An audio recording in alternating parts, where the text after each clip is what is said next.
আপনারা জানেন নির্দিষ্ট রাজনৈতিক দলটির কর্মী সমর্থকেরা বাড়ি বাড়ি গিয়ে মহিলা ভোটারদের এনআইডি কার্ডের কপি, মোবাইল নাম্বার এবং বিকাশ নাম্বার সংগ্রহ করছেন।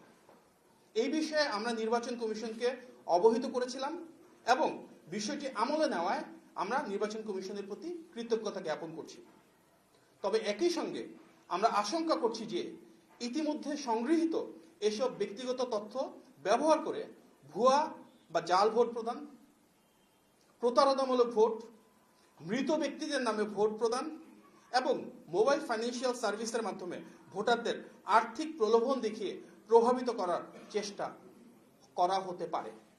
আপনারা জানেন এই ধরনের কর্মকাণ্ড ভোটার তালিকা আইন 2009-এর ধারা 14, দণ্ডবিধি 1860-এর ধারা 417 ও 420 এবং ডিজিটাল নিরাপত্তা আইন 2018-এর ধারা 2 অনুযায়ী দণ্ডনীয় অপরাধ। তাই আমরা নির্বাচন কমিশনকে অনুরোধ জানাই দ্রুতই যেন এসব বেআইনি কর্মকাণ্ড বন্ধ করা হয় এবং এনআইডি তথ্যের অপব্যবহার রোধে প্রতিরোধমূলক পদক্ষেপ নেওয়া হয়।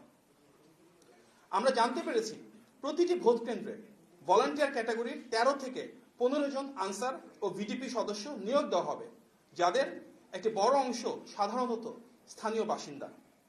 স্থানীয়ভাবে বসবাসকারী অনেকেই বিভিন্ন রাজনৈতিক দলে সম্পৃক্ত থাকায় তাদেরকে নির্বাচনী দায়িত্ব পালনে নিয়োগ করা নিরপেক্ষতার প্রশ্ন তোলে বলে আমরা মনে করি। তাই আমরা নির্বাচন কমিশনের কাছে আনসার ও ভিডিপি সদস্যদের নিরপেক্ষ ভূমিকা নিশ্চিত করার জন্য তাদেরকে নিজ থানার বাইরে ভিন্ন জায়গায় নির্বাচনী দায়িত্ব প্রদানের দাবি জানিয়েছি।